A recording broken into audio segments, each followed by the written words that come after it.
Well, hello. We're back at the drawing board, and we're going to talk about some of the preliminaries of getting ready to draft. The first thing you need is your parallel bar, and this will represent your parallel bar. As I said, this is the horizontal blade of my drafting machine.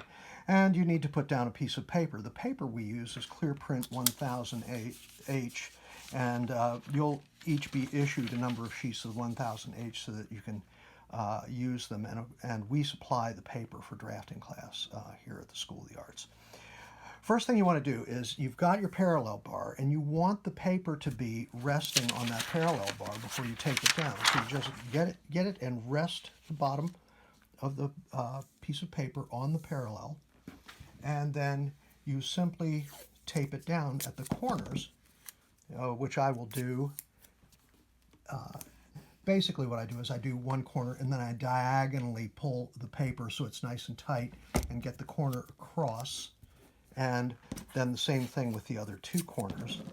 And then as I am working, I tape the perimeter. We'll go down here so you can see the perimeter here, the lower perimeter, and excuse the shake of the camera, but I've got this odd little sort of camera gooseneck that I'm using to make this. I just lay down tape along the perimeter here. What that does is that makes the paper secure so that if I catch the blade or a drafting triangle or something underneath it, I don't tear it because I can't catch it underneath it. When you're using drafting dots, you're going to want to do this. Put a drafting dot every 3 inches or so around the entire perimeter to make sure that you're not catching the paper. Now, the other thing that I will do immediately is I will make a light layout line across the bottom of the paper.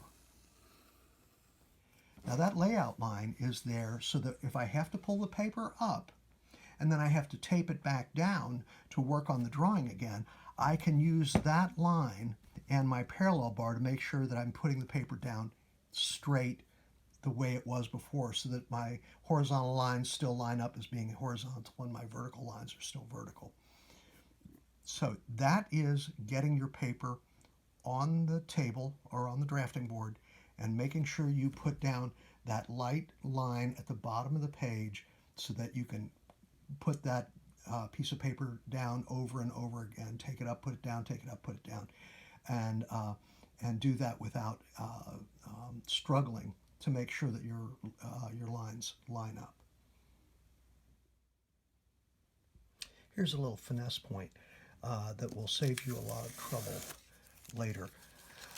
When you remove your drafting dot or your tape from the edge of the paper, one of the things you want to do is you want to start removing the tape on the paper rather than start on the drawing board. In other words, pick that corner up and pull diagonally away like that.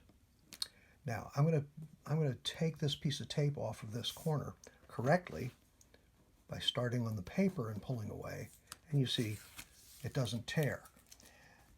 I'm also going to do it incorrectly and show you what happens. Here's the piece of tape right down here on the corner, and I'm going to start here, and you see what happens?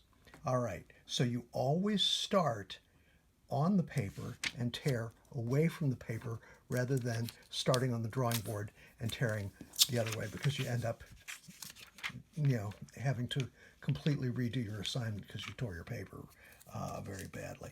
So that's just a little finesse point.